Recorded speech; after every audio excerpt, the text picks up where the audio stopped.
மார்கழி மாதம்னாலே எல்லாருக்குமே ஞாபகம் வரக்கூடியது வீட்டு வாசல்ல போடக்கூடிய பெரிய பெரிய கோலங்கள். அடுத்ததா பிரம்ம முகூர்த்த பூஜை. எனக்கு வந்து கொஞ்சம் ஹெல்த் இஷ்யூஸ்னால என்னால் அவ்வளோ காலையில் எழுந்திருச்சு தலை குளிச்சுட்டு பூஜை பண்ண முடியாது. எனக்கு அந்த பனியில் எழுந்திருச்சா தும்மல் வந்து கண்டினியூஸாக வந்துட்டே இருக்கு. சைனசைட்டிஸ் அதிகமாக இருக்கிறனால ஹெட்டேக்கும் எனி டைம் இருந்துட்டே இருக்கும். ஸ்டஃபி நோஸ் அதிகமாயிடும். அதுக்கு பயந்தே வந்து சரி நம்ம விடிஞ்சே செஞ்சுக்கலாம் அப்படின்னு செஞ்சுட்டு இருக்கேன். கண்டினியூஸாக பண்ணிட்டு இருந்தேன். லாஸ்ட் 2 இயர்ஸாக மட்டும் என்னால் வந்து பிரம்ம முகூர்த்த பூஜை மார்கழி மாசத்துல செய்ய முடியல.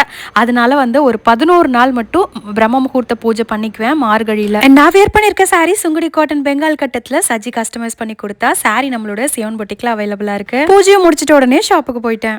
இதெல்லாமே வந்து பாத்தீங்கன்னா சேம் செல்ஃப் ஒரே கலர்லயே வந்து வந்துடும். பியூட்டிஃபுல்லான ஸ்கை ப்ளூ கலர், பிரைட்டான ராணி பிங்க், வண்டர்ஃபுல்லான வயலட் கலர், நச்சுன்னு நேவி ப்ளூ கலர், ரேண்டா ஒரு பாசி கிரீன், மங்களகரமான குங்குமம் maroon colour, trending dark green colour. டக்குன்னு ஸ்கிரீன்ஷாட் பண்ணி ஸ்கிரீன்ல இருக்கிற சியோன் பொட்டிக் வாட்ஸ்அப் நம்பர் கூட பிளேஸ் பண்ணிக்கலாம்.